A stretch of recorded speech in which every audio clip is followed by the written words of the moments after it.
Welcome to V3 news. లక్ష్యం సమాజ హితం. నేను ఎమిలియా. బులెటిన్లో ముందుగా హెడ్లైన్స్ చూద్దాం. తెలంగాణ ఆర్టీసీ ఉద్యోగులకు కేసీఆర్ 26 వరాలు. ఆర్టీసీ ఉద్యోగుల రిటైర్మెంట్ వయసు 60 ఏళ్లకు పెంచుతూ నిర్ణయం.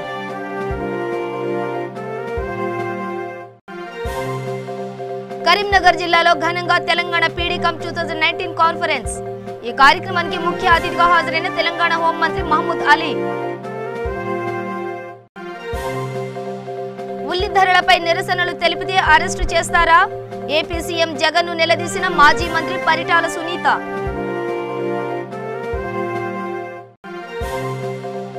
ఆడబిడ్డపై వైసీపీ కార్యకర్తల ఆటవిక దాడి. కడప జిల్లా చిట్టేలు మండలం నాగవరం గ్రామంలో ఘటన. ఇక డీటెయిల్స్ చూస్తే హైదరాబాద్ లోని జస్టిస్ ఫర్ దిశాని, హన్మకొండలోని మానసాను ఇద్దరు అమ్మాయిలని అత్యంత కిరాతకంగా అత్యాచారం చేసి చంపిన నేరస్తుల్ని బహిరంగంగా ఉరితీయాలని దిల్సుఖ్ నగర్ చైతన్యపురి శివాజీ విగ్రహం వద్ద V3 న్యూస్ ఛానల్ ఆధ్వర్యంలో ర్యాలీ నిర్వహించారు. ఈ కార్యక్రమంలో తెలంగాణ ఆర్యవైశ్య మహాసభ మహిళా విభాగ్ జనరల్ సెక్రటరీ కాచం సుష్మా, కార్యనిర్వాహకులు సుధారాణి, నాగలక్ష్మి, ముది యాదగిరి, తోట మహేష్ గౌడ్, కొత్తపేట మహిళా అధ్యక్షురాలు విజయగౌడ్ తదితరులు పాల్గొన్నారు.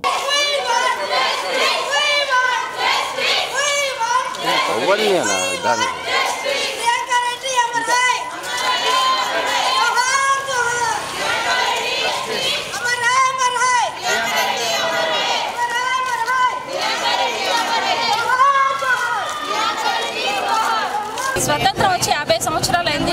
అయినా కూడా ఇంకా స్వతంత్రం రాలేదు అనుకునే స్టేజ్కి పిల్లలు వచ్చేసారు. కానీ 9 నెలల పిల్ల దగ్గర నుండి 90 ఏళ్ళ ఆడపిల్ల వరకు మృగాల్లాగా ప్రవర్తిస్తున్నారు. ఇవన్నీ కఠినంగా ఉన్నాయి. ప్రభుత్వం కఠినంగా వాళ్ళని శిక్షించాలి. ముఖ్యంగా ఏంటంటే వాళ్ళు ఉరి శిక్ష విధించాలి. వాళ్ళని తీసుకెళ్లి జైల్లో ఉంచి ఇలాంటివన్నీ చేయకూడదు. ఆ పోలీసులు కూడా ఏం చేశారు, మీరు 100 నెంబర్కి చేయొచ్చు కదా అన్నారు. ఒకవేళ నిజంగానే అమ్మాయి 100 నెంబర్కి చేసింది అనుకోండి, వాళ్ళు వచ్చి ఏంటమ్మా 9 గంటలకే నువ్వు నాకు ఫోన్ చేసావు అని ఆ పోలీసులు ఒకవేళ అన్నట్టయితే అది ఎలా ఉండేది? వాళ్ళు పోలీసుల దగ్గరికి వెళ్ళి మా అమ్మాయికి అన్యాయం జరుగుతుంది, మా అమ్మాయి ఇంకా రాలేదు అంటే ఆ పోలీసులు తీసుకొని ఎక్కడ ఏంటి అన్నారు. కానీ అలా కాకుండా మా పరిధిలోకి రాదని ఈ స్టేషన్, మా పరిధిలోకి రాదని ఆ స్టేషన్, తీరా వాళ్ళు ఏం చెప్పారు అంటే ఈ అమ్మాయి ఏ బాధ్యతతోనే వెళ్ళిందని. అది ఎంతవరకు తప్పు? అది న్యాయమైన? వాళ్ళకి ఆడపిల్లలు ఉంటారు కదా, ఏదొస్తే అది మాట్లాడడం కాకుండా మర్యాద మాట్లాడడం. ఆ ప్రభుత్వ ఉద్యోగం వచ్చేటప్పుడు ఆ ఉద్యోగాలు ఎందుకు చేసుకుంటున్నారు? వాళ్ళు అలా చూసుకోవాల్సిన బాధ్యత ప్రభుత్వం పైన. అన్ని మార్పులు రావాలి. ఇప్పుడు ఆడపిల్లలు అన్నింటిలో సమానం అని చెప్పేసి పనులు తీసుకొని ఇక్కడ జాబ్కి వెళ్ళడం కానీ, కాలేజీకి వెళ్ళడం కానీ అన్నింటిలో ముందడుగు వేసి అన్నింటిలో ముందుకు వస్తారు. అదేవిధంగా ఇలాంటి సంఘటన జరిగినప్పుడు ఒక చిన్న జీవో మొత్తం వాల్ పార్టీ మీటింగ్, బ్రదర్ అన్నట్టు ఒక పార్టీ మీటింగ్ పెట్టుకొని ఏదైతే కాన్స్టిట్యున్సీ ఆ PS పరిధి వాళ్ళకే అధికారం ఇచ్చి ఎవరైతే నిందితులు ఉంటాడో ఆన్ ది స్పాట్ వాళ్ళని చంపేస్తే లేడీస్కి సెక్యూరిటీ కావాలండి. లేడీస్కి అసలు సెక్యూరిటీ లేకుండా బయటకి రావాలి అన్న భయం. ఇప్పుడు పిల్లలకి ఇంతకుముందు చెప్పారు వాళ్ళు కూడా, ఎందుకంటే మగ పిల్లలకి పేరెంట్స్ చెప్పాలండి. అడ్డగాడిలాగా పెరిగి దున్నపోతుల రోడ్ల మీద పడి ఆడపిల్లల్ని అనుభవించడం కాదు. వాడికో అమ్మ, చెల్లి, బంధం అన్నీ ఉన్నాయి వాడికి కూడా. మరి వాడి ఇంట్లో కూడా ఇదే జరిగితే వాడు ఏం చేస్తాడు? దీనికి ఏమి సమాధానం చెప్తారు వాళ్ళు? చెప్పండి. ఏంటిది? ఆడపిల్లలు బయటికి పోతున్నారు, బయటికి పోవాలి అంటే భయపడుతున్నారు. మేము 50 ఏళ్ళ ఏజ్ వాళ్ళమైనా బయటికి వస్తున్నాం ధైర్యంగా, కానీ చిన్నపిల్లలు ఆడపిల్లలు వాళ్ళు బయటికి రావడానికి ఇష్టపడట్లేదండి. వాళ్ళు వస్తే బయటకి ఇలాంటివి జరుగుతున్నాయి. ఏంటి అసలు ఎందుకు ఇలా జరుగుతుందో అసలు మాకు కూడా అర్థం కావట్లేదండి. దీనికి సమాధానం ఏం చెప్తారో మరి ఏంటో. వాళ్ళ నలుగురిని ఏం చేస్తారు? తీసుకెళ్ళి చెల్లపల్లి జైల్లో మంచిగా పెట్టి మేపి చూస్తున్నారు. మరి వాళ్ళని తీసుకురండి. ఏ పబ్లిక్ ముందైతే వాడు నడి రోడ్డు మీద అమ్మాయిని అత్యాచారం దారుణంగా చేసి అమ్మాయిని ఒక డాక్టర్ అని చూడకుండా కూడా వాడు హత్య చేశాడు అంటే ఆ తల్లిదండ్రుల ఏది లేదు, ప్రొఫెషన్ చూడకుండా ఏది లేదు అమ్మాయి. అలాంటి అమ్మాయిని చేశాడు. వాడి నడి రోడ్డుకు తీసుకురండి. ఈ అమ్మాయితో మన దేశంలో ఇదే లాస్ట్ కావాలి. ఈ పనిష్మెంట్ పోలీసు వాళ్ళు కాకుండా ఈ పోలీస్ డిపార్ట్మెంట్కి చేత కాకుంటే మేము ప్రజలు మేము చేసుకుంటాం. వాళ్ళకి ఎలాంటి పనిష్మెంట్ ఇవ్వాలో మేము ఇస్తామండి. మా చేతిలో వదిలేయండి. అమ్మాయి ఎంత టార్చర్తో చనిపోయిందో అదే టార్చర్ నా కొడుకులని మీరు డైరెక్ట్ పబ్లిక్లో తీసుకొచ్చి ఉరి వేసినా కానీ మీరు ఉరి తీసిన హాయి ఒక 2 నిమిషాల్లో ప్రాణం వదిలేస్తారు. తెలంగాణ ఆర్టీసీ ఉద్యోగులకు సీఎం కేసీఆర్ భారీ వరం ప్రకటించారు. ఆర్టీసీ ఉద్యోగుల రిటైర్మెంట్ వయసు 60 ఏళ్లకు పెంచుతూ నిర్ణయం తీసుకున్నారు. దీంతో పాటు పెండింగ్లో ఉన్న సెప్టెంబర్ నెల జీతాలు ఈ నెల 2వ తేదీన ఇవ్వాలని ఆర్టీసీ యాజమాన్యాన్ని ఆదేశించారు. సమ్మె కాలానికి 52 రోజులు సంబంధించిన వేతనాలు కూడా చెల్లిస్తామని కార్మికులకు హామీ ఇచ్చినట్లు తెలిసింది. ఈ సందర్భంగా ఆర్టీసీ కార్మికులు సమ్మె మళ్లీ సంస్థను గాడిన పెట్టే అంశాలపై మాట్లాడారు. కార్మికుల సమస్యల గురించి తెలుసుకున్నారు. ఉద్యోగుల సమ్మెల పేరుతో సమస్యలను సృష్టించకుండా బాగా పనిచేసి ఆర్టీసీని లాభాల్లోకి తీసుకెళ్తే సింగరేణి తరహాలో ప్రతి సంవత్సరం బోనస్ కూడా ఇస్తామని వారికి హామీ ఇచ్చారు. మహిళా ఉద్యోగుల సమస్యలు కూడా పరిష్కరిస్తామని కేసీఆర్ భరోసా ఇచ్చారు. రావు కదా కార్మికుల ఉద్యోగులకు వచ్చే సమస్యలు ఏంటి ఇట్లాంటివి ఉంటాయి. ఇవి రానప్పుడు చెప్పాయి కదా కథ. ఆ కల్చరే పోతే అయిపోయాయి.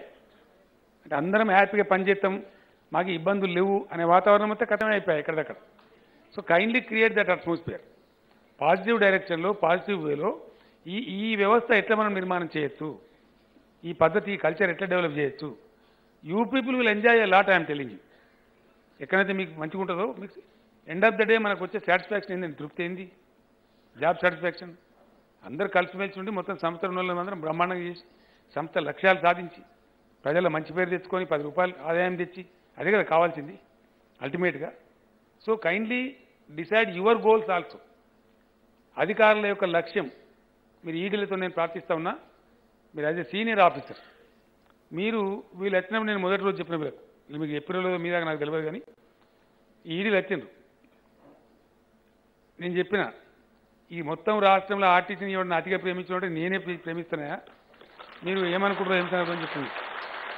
ఈ సంస్థ మునిగిపోవాలని నేను అనుకుంటలేను, కానీ మీరేమంతా పిచ్చి పిచ్చి చేసుకొని ఇట్లా తయారైపోయానని చెప్పి నేను కోపానికి వచ్చిన వాళ్ళకి. ఇప్పుడు నేను మీతో కోరుతున్నా ఏంటంటే ఇప్పుడు హైదరాబాద్ సిటీ ఉంది, 3800 బస్సులు నడుపుతారా నాకు అర్థం కాదు. ఇవాళ కూడా చూసిన నేను పొద్దుగాల ఆడ పరేడ్ గ్రౌండ్ కాడ. ఇది ఏమైతే నాకెట్లా దొరుకుతుంది ఈ దొంగతనం అంటే నేను ముఖ్యమంత్రి కదా. ఆ పోయేటప్పుడు ఏం చేస్తారు ఆయన ఆపుతారు పోలీసులు, నేను వెళ్ళిపోయేదాకా ఆపుతారు. ఒక్క పరేడ్ గ్రౌండ్ కాడ 25 బస్సులు నిలబడి మీ మధ్యాహ్నం పూట బస్సుకు 2-3 ఉంటారు ప్యాసింజర్లు. గంత తుట్టికి ఎందుకు నడపాలి మనం బస్సు నాకు అర్థం కాదు. ఏమక్కర్నే ఉదయం పూట సాయంత్రం పూట దండిగా గిరాకీ ఉంటుంది, మనకు డిమాండ్ ఉంటుంది. పటవాడిలు నడుపుడేందుకు ఎక్కడే లేనప్పుడు 16 రూపాయల కిలోమీటర్ నష్టమా మనకు సిటీలో. నేను మొన్న తీసి చూస్తే నేనే ఆశ్చర్యపడ్డా. బొంబాయిలు లేవండి 3800 బస్సులు. ఎట్లా నష్టం చూడు. ఒక హైదరాబాద్ సిటీ నుంచి వచ్చే నష్టము మొత్తం ఇన్ని జిల్లాల ఆర్టీసీకి వచ్చే నష్టంలో 58%. ఈ 50 ఎడకల ముందర పడుతుంది. ఎల్లమ్మ గూడబెట్టుకొస్తే మల్లమ్మ మాయం చేసింది అన్నట్టు జిల్లాలలో వాడు సచ్చి చెడి తెల్లందాకా పొద్దాకా చలికి ఎండకు తెస్తే ఈ హైదరాబాద్ మింగెత్తి ఎట్లా బతకాలా? ఇది విచారించుకోవాల్సిన విషయమే కాదా? మీరే విచారించుకోవాలా. మరి నష్టం ఎవడు కూర్చాలి? అప్పట్లో నేను ఆలోచన చేసి వాడిని మున్సిపాలిటీని చెప్పినారా మీ సిటీలో మునుగుతుందిరండి ఆయన, నువ్వు సంవత్సరానికి ఇంటి ఇవ్వమంటే ఇస్తామన్నాడు. 330 కోట్లు ఇచ్చింది వాడు. మళ్ళీ సంవత్సరానికి వీళ్ళు 420 కోట్లు పెట్టి వాడు ఆయన తడపరకింది పెట్టి ఈ తెచ్చుకుంటూ పోతే నేను మాకు మున్సిపల్ పని చేయాలన్నా ఆర్టీసీకి డబ్బులు ఒక అంతకంటే ఇస్తాం కానీ ప్రతి సంవత్సరం 100 కోట్లు పెంచుకొస్తా నష్టము. నేను పిలిచాను ఏమి రాని అని చెప్పి మా ఇయ్యలేము సార్, సారీ ఏమనుకోదు. సంవత్సరానికి ఇంత ఫిక్స్ చేయండి ఇస్తాం కానీ ఈ పెంచుకుంటే మాత్రం మేము ఇవ్వమని మాట. అట్లా నేను ఏమంటున్నా అంటే దయచేసి హైదరాబాద్ ఈడీ గారికి ప్రధాన బాధ్యత. మీరు కూర్చోవాలి, మీ మెదడు కరగదీయండి, మీ సబార్డినేట్లను కూర్చోబెట్టుకోండి, మీ సిబ్బందిని కూర్చోబెట్టుకోండి, మీ డ్రైవర్ల కండక్టర్లు పిలుచుకోండి, కూర్చోండి. రిక్వెస్ట్ ఏంటంటే దయచేసి రూట్లు ఎవి నడపాలి ఎవి నడపద్దు అనేది డిపో మేనేజర్లు దయచేసి మీ కండక్టర్లు మీ డ్రైవర్లను కాన్ఫరెన్స్లోకి తీసుకోండి. వాళ్ళు రోజు జనవరి వాడు సత్తారు కాబట్టి బస్సు ఎటు కావాలి ఎటు నడితే లాభం అవుతుంది పబ్లిక్ చెప్తారు. వాళ్ళకు ఏ టైమింగ్ అయితే బాగుంటుందో వాళ్ళకి తెలుస్తుంది, మనకంటే ఎక్కువ వాళ్ళకి తెలుస్తుంది.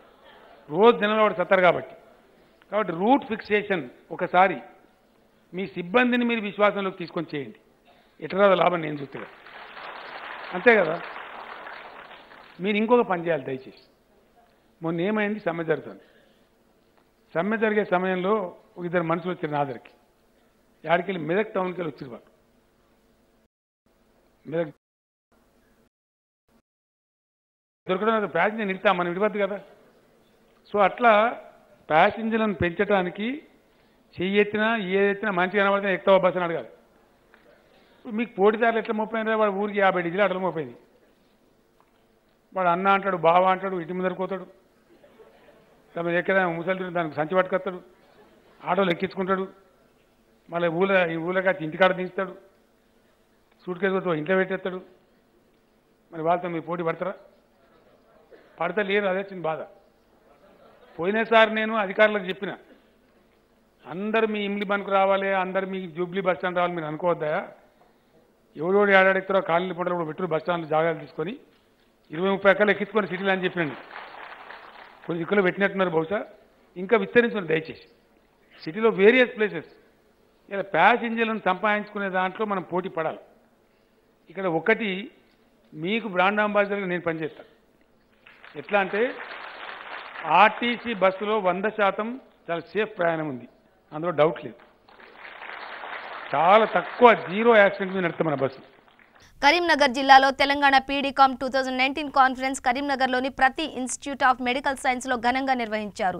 ఈ కార్యక్రమానికి ముఖ్య అతిథిగా తెలంగాణ హోంమంత్రి Mahmood Ali, health minister Etela Rajender, Choppadandi MLA Ravishankar, CIAP elect 2020 president Piyush Gupta, Telangana INA president E Vijayender Reddy, paediatric డాక్టర్లు, ప్రొఫెసర్లు, ఎంబీబీఎస్ విద్యార్థులు పాల్గొన్నారు. మనిషికి ఏది ఉండదు గుర్తుపెట్టుకోండి. నేను ఈ సందర్భంగా ఒక మాట చెప్పదలుచుకున్నాను. ప్రపంచంలో అన్నిటికంటే ఉన్నతమైంది నీవు పోయినప్పుడు 10 మంది గుర్తు చేసుకునే గొప్ప తత్వం. అదే శాశ్వతం, గుర్తుపెట్టుకోండి. అలెగ్జాండర్ ప్రపంచాన్ని జయించాలి కలగన్నాడు ఆయన. ఆయన ఆ పని కూడా చేసిండు ఆయన. కానీ చివరికి ప్రపంచ ప్రజలకు ఒక మెసేజ్ ఇచ్చిపోయింది ఆయన. ఆ మెసేజ్, నేను చనిపోయినప్పుడు నన్ను ఈ చెయ్యి పైనే పెట్టి పూడ్చిపెట్టమని చెప్పిండు. ఎందుకు అని అడిగినాను. అంటే ప్రపంచ ప్రజలకు ఒక మెసేజ్ ఇవ్వాలి. నేను ఇంత కళ్ళకన్నా ప్రపంచాన్ని జయించాలని తాపత్రపడ్డా, కానీ మళ్ళీ పోవడం మాత్రం అనివార్యమే కదా, చావడం అనివార్యమే కదా. ఆ పోయినప్పుడు ఉత్త చేతితో పోతున్నటువంటి ఒక మెసేజ్ ఇవ్వాలి ప్రపంచ ప్రజానికి అని చెప్పాడు. ఇవాళ ఆస్తులు, ఈ అంతస్తులు ఇవన్నీ శాశ్వతం కావు. శ్రీకృష్ణుడు అంటూ ఉంటాడు, ఇవాళ నీవు అనుభవిస్తున్న భోగాలు, నీవు అనుభవిస్తున్న సుఖం, నిన్న అది వేరొకటిది, ఇవాళ నీది, రేపు మరొకటి. మీరు ఇక్కడ చూడండి, గొప్ప గొప్ప గడియలను చూస్తాం, గడియలు చూస్తాం. ఒక జనరేషన్లో 2 జనరేషన్లో ఆ గడి ఉంటుంది, 3వ జనరేషన్ ఆ గడి ఉంటుంది, అంతర్ధానం అయిపోతుంది. అందుకని నేను మా డాక్టర్లకి ఇవాళ దాడి జరుగుతూ ఉంటే బాధ అనిపిస్తుంది. పోలీసు పికెట్లు పెట్టమని, పోలీస్ ప్రొటెక్షన్ ఇవ్వమని, చట్టాలను మార్చమని చెప్పే సందర్భం వచ్చినప్పుడు ఇది బాధిస్తుంది. It is not a progressive step, it is a regressive one. This is not at all progressive one. ఉల్లి ధరలు పెంపుపై నిరసన తెలియజేసిన తెలుగు యువత జిల్లా అధ్యక్షుడు నారాయణ స్వామిని పోలీసులు అరెస్టు చేయడాన్ని మాజీ మంత్రి పరిటాల సునీతమ్మ తప్పుపట్టారు. నిరసన వ్యక్తం చేసినంత మాత్రాన అరెస్టు చేస్తారా అంటూ జగన్ సర్కార్ను నిలదీశారు. జిల్లా జైల్లో రిమాండ్లో ఉన్న నారాయణ స్వామిని టీడీపీ జిల్లా అధ్యక్షుడు పార్థసారథితో కలిసి ఆమె పరామర్శించారు. అనంతరం మీడియాతో మాట్లాడుతూ రాజధాని అమరావతి పర్యటనలో చంద్రబాబుపై జరిగిన దాడి ఘటనపై డీజీపీ గౌతమ్ సవాంగ్ చేసిన వ్యాఖ్యలు బాధాకరమని అన్నారు. ప్రజా సమస్యలపై నిరసనలు తెలిపినా అరెస్టులు చేస్తారా అంటూ సునీత నిలదీశారు. రాష్ట్రంలో పోలీసులు ప్రతి చిన్నదానికి కేసులు పెడుతూ టీడీపీ శ్రేణులను ఇబ్బందులకు గురి చేస్తున్నారంటూ మండిపడ్డారు. అనంతపురం హెడ్ క్వార్టర్లో మార్కెట్ యార్డ్కి వెళ్ళి ఉల్లిపాయల రేటు కూడా ఎక్కువ ఉంది, రేటు తగ్గించాలనేది ఒక లైన్ అయితే, తర్వాత ఉల్లిపాయలు కొనేటప్పుడు లైన్స్ అంటే ఒక లైన్ పెట్టి ముసలోళ్ళు కానీ వికలాంగులంతా కూడా ఉన్నారు, ఇబ్బంది పడుతున్నారనే ఆలోచనతో అక్కడ నారాయణ స్వామి అంటే తెలుగు యూత్ అధ్యక్షుడు నారాయణ స్వామితో పాటు ఇంకా 2 అందరూ కూడా వెళ్ళి అక్కడ ఇంకా లైన్లు ఇంకా 2-3 లైన్లు పెట్టండి అని అక్కడ అధికారులను కానీ అందరినీ అడిగిన దానికి, అనవసరంగా అడిగిన దానికి కూడా ఈరోజు కేసులు పెడుతున్నారు. అంటే అడగడం తప్ప, పబ్లిక్ కోసం ఇబ్బందులు పడకూడదని వాళ్ళకి సపోర్ట్ చేసి లైన్లు ఏర్పడంటే ఇంకొక లైన్ పెట్టింది 2 లైన్లు పెడితే అక్కడ ఇబ్బంది ఉండదు. అలాంటప్పుడు కూడా అది గొడవలు సృష్టించి అక్కడ వైఎస్ఆర్కి సంబంధించిన ఒక పేపరు, ఒక ఛానల్ కూడా అక్కడ ఉండి ఉద్దేశపూర్వకంగా ఈరోజు తెలుగు యూత్ అధ్యక్షుడు నారాయణ స్వామిని ఇంక 2 పిల్లలను కూడా ఈ కేసు పెట్టడం కూడా అది మంచి పద్ధతి కాదని కూడా మేము కూడా తెలియజేస్తున్నాం. ఎందుకంటే నేను కూడా మాట్లాడాను పోలీస్ ఆఫీసర్స్తో, మాట్లాడితే ప్రెజర్ ఎక్కువ ఉంది అంటారు. మరి ఏం పని తప్పు పని చేయకపోయినా కూడా ప్రెజర్ చేసి ఈ కేసుల్లో ఇరికించడం అనేది అది మంచి పద్ధతి కూడా కాదు. మేము కూడా 5 సంవత్సరాలు మంత్రిగా చేశాం. మా ప్రభుత్వం కూడా ఉంది, తెలుగుదేశం ప్రభుత్వం. ఏ రోజు మేము పోలీస్ డిపార్ట్మెంట్ కానీ అధికారులను కూడా డిమాండ్ చేసి పలానాల మీద కేసులు పెట్టండి అని ఒక్కరోజు కూడా మేము అడిగినది కూడా లేదు. కానీ ఈరోజు చిన్న దానిలన్నిటికీ ఉల్లిపాయలు దానికి అక్కడ మార్కెట్కి వెళ్ళి పబ్లిక్కి సపోర్ట్గా నిలబడినా కేసులు పెడుతున్నారు. అదేవిధంగా అవే కాకుండా ఇంకా ఆత్మకూరు మండలంలో దాదాపు ముట్టాలు కానీ రంగంపేట కానీ బియ్యాలేరు అదేవిధంగా తోపుదుర్తి మదిగుబ్బ ఇలాంటి గ్రామాల్లో కూడా అనవసరంగా కేసులు పెట్టడం. ఈరోజు ముట్టాల గ్రామంలో మా ప్రభుత్వం ఉన్నప్పుడు మా పరిటాల రవీంద్ర ట్రస్ట్ తరఫున కూడా కరెంటు పోల్ వేసి లైట్లు బిగించింటే దానికి కలర్లు వేస్తున్నారు. కలర్లు వేయొద్దండి అని చెప్పింటే దానికి కూడా ఒక ఆఫీసర్ని తిట్టారన్న ఆలోచనతో అనవసరంగా దాని మీద కూడా ఒక 7 మంది మీద కేసు పెట్టారు. వాటర్ ప్లాంట్లు అండి, వాళ్ళకి డబ్బులు వాళ్ళ దగ్గర ఉంటే డబ్బులు పెట్టి వాళ్ళు కూడా వాళ్ళ నాయన పేర్లు వేయించుకొని ప్లాంట్ పెట్టొచ్చు, కరెంటు పోల్ వేసుకోవచ్చు. ఆడబిడ్డపై వైసీపీ కార్యకర్తలు ఆటవిక దాడి చేశారు. కడప జిల్లా చిట్వేలు మండలం నాగవరం గ్రామంలో బీజేపీ కార్యకర్త ప్రసాద్ రాజు కుటుంబంపై 20 మంది వైసీపీ కార్యకర్తలు దాడి చేయడంతో ఆటవికంగా రాజు భార్య నిండు గర్భిణి అని చూడకుండా దాడి చేయడంతో పాటు అడ్డొచ్చిన అత్తను చచ్చేటట్లు కాళ్లతో తన్ని ఇష్టం వచ్చినట్లు కొట్టిన వైసీపీ కార్యకర్తలు తమ ప్రతాపాన్ని చూపారు. బాధిత మహిళను రాజంపేట హాస్పిటల్కు తరలించారు.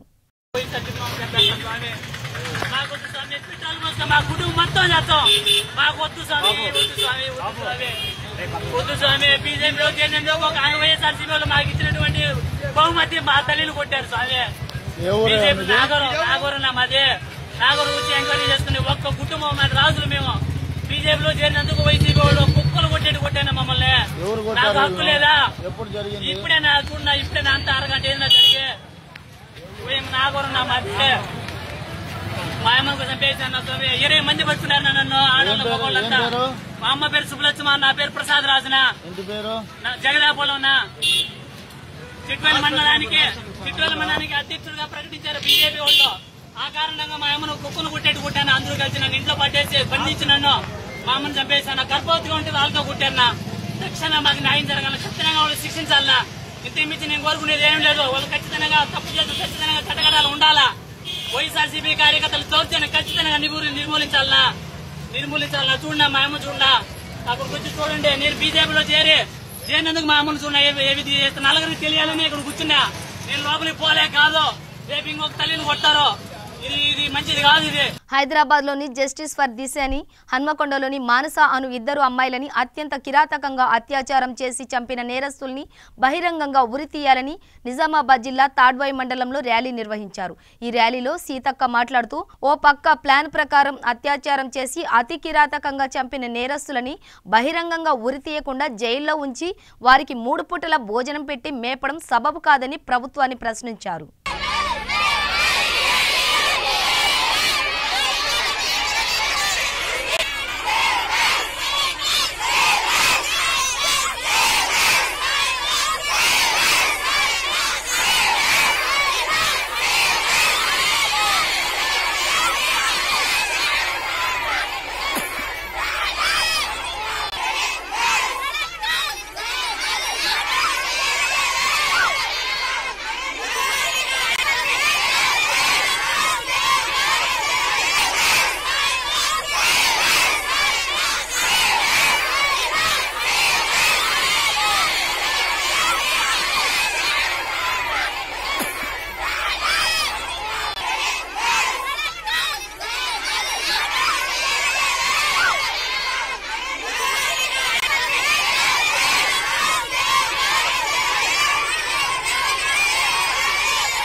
రంగారెడ్డి జిల్లా కొంగర రావిర్యాలలో ప్రభుత్వ పాఠశాలలో 10వ తరగతి చదివిన 1989, 1990 బ్యాచ్ పలు సేవా కార్యక్రమాలు చేస్తున్నారు.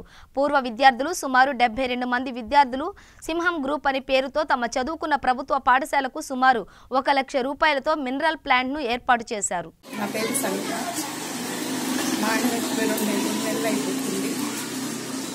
వాళ్ళ క్లాస్మేట్ అందరినీ వచ్చి మాకు కొన్ని డబ్బులు ఇచ్చి మా పిల్లల చదువుల గురించి. ఎంతమంది పిల్లలు? 2, ఒక పాప 5 సంవత్సరాలు, బాబు 4 సంవత్సరాలు. అట్లాంటిగానే మాది 89-90 ఎస్ఎస్సి బ్యాచ్. మేము ఉన్నత విద్యాలయము మా కొంగ రావడంలో చదువుకున్నాము. మా క్లాస్మేట్ మొత్తం కలిసి 72 మంది. అందులో కొంతమంది స్వర్గస్థులు అయినారు. మిగతా వాళ్ళందరం కలిసి ప్రతి సంవత్సరం జనవరి సంక్రాంతి రోజున అందరం గెట్ టుగెదర్ కలుసుకుంటాము.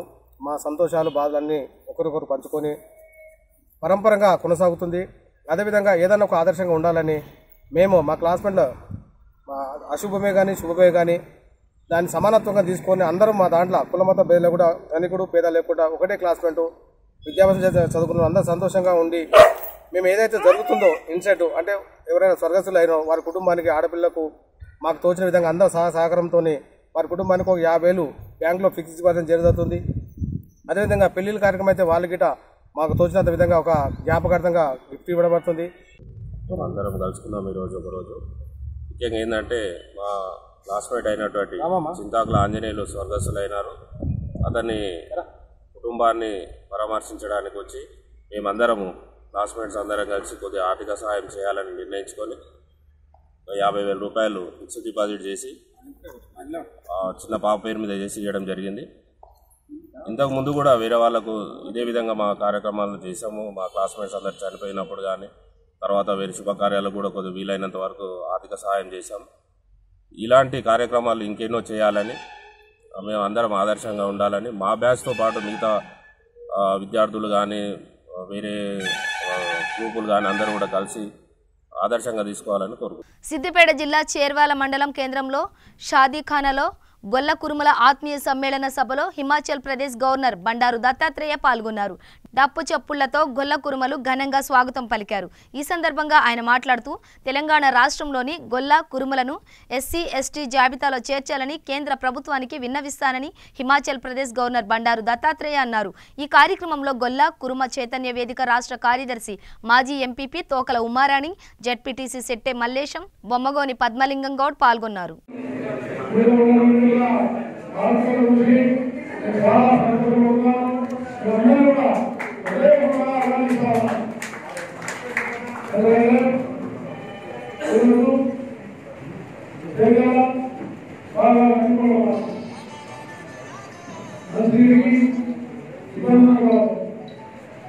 అలాగే అనేక మంది యువకులు కూడా ఎంతో ఆశపడి తెలంగాణలో ఉన్నటువంటి భవిష్యత్తు కోసం నేను చూస్తూ ఉన్నాను.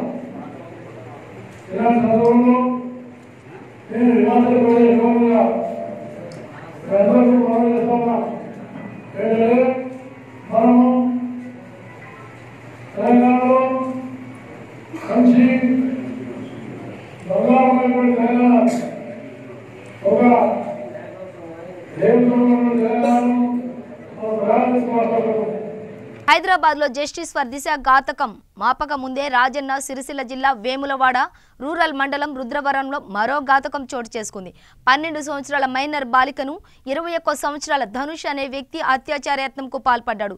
తల్లిదండ్రులు కూలీ పనికి వెళ్లగా ఇంట్లో ఎవరూ లేని సమయంలో బాలిక ఒక్కతే ఉండగా ఇంట్లోకి వెళ్లి ఆ బాలికపై అత్యాచారానికి ప్రయత్నించగా ఆ అమ్మాయి అరుపులు వేయడంతో చుట్టుపక్కల వారు రావడం చూసి పరారయ్యాడు. ఆ బాలిక తల్లిదండ్రులకు జరిగిన విషయం చెప్పగా వెంటనే వేములవాడ రూరల్ పోలీస్ స్టేషన్లో ఫిర్యాదు చేశారు. బాబురావు, మేము కూలి పని జీవించొల్లాం. మేము వచ్చి ఇప్పటికీ 40 సంవత్సరాలు అవుతుంది కావచ్చు. ఇప్పటికీ ఇది జరగాలి ఇంతవరకు. కాబట్టి నేను ఏ విధంగా కోరుకుంటున్నా అంటే నేను లేని సమయంలో నా ఇంటికి కుక్కపిల్ల ఉందని చెప్పి వచ్చింది. కుక్కపిల్ల ఉన్నదని చెప్పి వచ్చిలోపు మా బిడ్డ లోపలికి పోయి కుక్కపిల్ల తీసుకొచ్చే లోపు ఆ ధనుష్ అనే వ్యక్తి తను చేయి పట్టి మా బిడ్డ చేయి పట్టి తన ప్యాంట్ తీసేసి మంచం మీద నూకేసేలోపు అరిచింది. అరిచే వారికి అందరికి వచ్చారు. నేను వచ్చేలోపు పడదాం అనుకున్న వారికి వాళ్ళ పరారైపోయింది. ఇక మాకు రుద్రవరం కాలనీకి ఈడికెళ్ళి రుద్రవరం కాలనీకి 2 కిలోమీటర్ దూరం మన బడి ఉంది. బడికి వెళ్ళాలంటేనే వాళ్ళు భయపడుతున్నారు. వాళ్ళు బడికి వెళ్ళాలంటేనే భయపడుతున్నారు. లేదంటే కూడా కుక్క పిల్ల కోసం వచ్చిండు. కుక్క పిల్ల ఏదండి ఇంట్లో ఇంట్లో వచ్చిండు. ఆయన పండిపిండి నన్ను పండుగ అని రామని చేపట్టి మంచి మీద నీకెత్తుండు. ఊకే రా అని అయితే నేను పోలే. అప్పుడే నేను తీగలేసేటప్పుడు మా వాళ్ళు అందరూ వచ్చారు. ఏమైందంటే ఎట్లా సంగతి అని చెప్పిన. అయితే మా డాడీ వచ్చినట్టు అప్పుడే ఆయన బండి తీసుకొని పోయిండు. ఎటు పోయిండు. సిద్దిపేట జిల్లా దుబ్బాక నియోజకవర్గం చెరువు సర్వాంగ సుందరంగా తయారైంది. సాయంత్రం వేళ ప్రజలు సేద తీరడానికి ఒక మంచి స్థలమని ప్రజలు ఆనందం వ్యక్తం చేస్తున్నారు. వర్షాకాలంలో బోట్లు నడపడం ఎంతో ఆహ్లాదకరమని అన్నారు.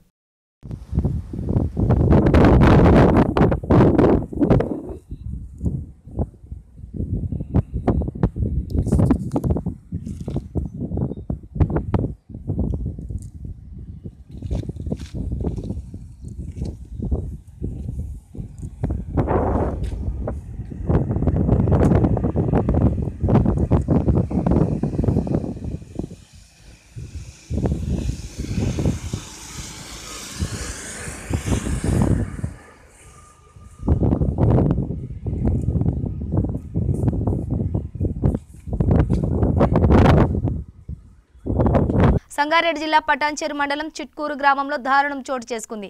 ఇంటిపైకి ఎక్కి ఓ బాలుడు గాలిపటం ఎగరేస్తున్న సమయంలో అక్కడున్న కరెంటు వైర్లు తగిలి 12 సంవత్సరాల బాలుడు మృతి చెందాడు. బాలుడు మృతదేహాన్ని చూసి కుటుంబ సభ్యులు రోదన స్థానికంగా అందరినీ కంటతడి పెట్టించింది.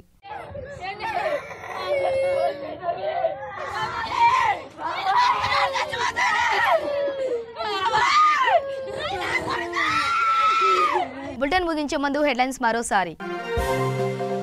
తెలంగాణ ఆర్టీసీ ఉద్యోగులకు కేసీఆర్ 26 వరాలు. ఆర్టీసీ ఉద్యోగుల రిటైర్మెంట్ వయసు 60 ఏళ్లకు పెంచుతూ నిర్ణయం.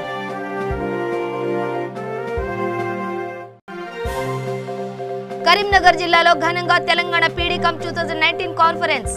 ఈ కార్యక్రమానికి ముఖ్య అతిథిగా హాజరైన తెలంగాణ హోంమంత్రి మహమూద్ అలీ.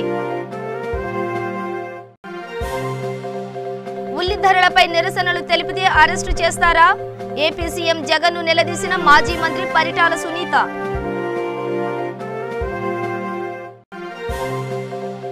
ఆడబిడ్డపై వైసీపీ కార్యకర్తల ఆటవిక దాడి. కడప జిల్లా చిట్టేలు మండలం నాగవరం గ్రామంలో ఘటన. ఇవి బులెటిన్ విశేషాలు. మరింత సమాచారం కోసం చూస్తూనే ఉండండి V3 న్యూస్. లక్ష్యం సమాజహితం.